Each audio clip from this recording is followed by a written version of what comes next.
Hi friends, please subscribe to Amravati Media and press the bell icon for more latest updates. Vote bank పెంచుకునే వ్యూహం 3 ఏళ్ల ముందే Jagan game plan. YCP అధినేత YS Jagan తన vote బ్యాంకును పెంచుకునే ప్రయత్నం చేస్తున్నారు. 2024 ఎన్నికలలో 40% ఓటు బ్యాంకును సొంతం చేసుకున్న జగన్ దానిని పటిష్టం చేసుకుంటూనే మరొక వైపు కూటమి పార్టీలోని ఓటు బ్యాంకును కొల్లగొట్టే ప్రయత్నం చేస్తున్నారు.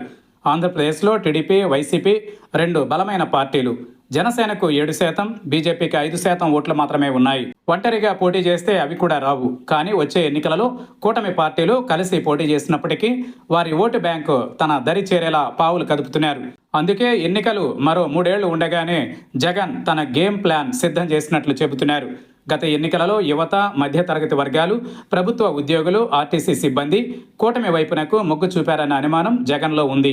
అందుకే యువతను ఆకట్టుకునేందుకు కూటమి ప్రభుత్వం ఇచ్చిన హామీలను అమలు చేయకుండా 2 ఏళ్ల నుంచి నానుస్తోందని పదే పదే జగన్ ఆరోపిస్తున్నారు.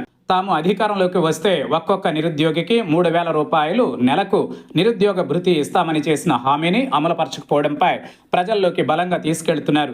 అలాగే నిరుద్యోగులలో మెగా డిఎస్సీలో అవకతవకలంటూ ఆరోపణలు చేస్తూ కొంత తన వైపునకు తిప్పుకునేందుకు జగన్ పార్టీ ప్రయత్నం చేస్తోంది.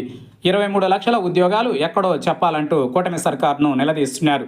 ఇక పెట్రోల్, డీజిల్ ధరలు పెరగడంతో నిత్యావసరాల ధరలు పెరగడాన్ని కూడా రాజకీయంగా తనకు అనుకూలంగా మలుచుకునే ప్రయత్నం జగన్ చేస్తున్నారు.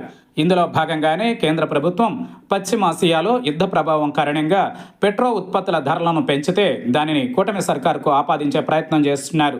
దేశంలో ఎక్కడా లేని విధంగా ఏపీలోనే పెట్రోల్, డీజిల్ ధరలు ఉన్నాయని ఉద్యమిస్తున్నారు. ఇక ప్రభుత్వ ఉద్యోగులు కూడా అసంతృప్తితో ఉన్నారని గ్రహించిన జగన్ వారి డిమాండ్లను పరిష్కరించడంలో చంద్రబాబు ప్రభుత్వం విఫలమైందని ఆరోపిస్తున్నారు. అలాగే తమ ప్రభుత్వం ఆర్టీసీ ఉద్యోగులను ప్రభుత్వ ఉద్యోగులుగా చేస్తూ నిర్ణయం తీసుకుంటే చంద్రబాబు ప్రభుత్వం తిరిగి ప్రైవేటీకరిస్తుందని ఆర్టీసీ ఉద్యోగులను ఆకట్టుకునే ప్రయత్నం చేస్తున్నారు. మరి జగన్ ఓటు బ్యాంకు పెరగనుందా లేదా అన్నది రానున్న ఎన్నికలలో తేలనుంది.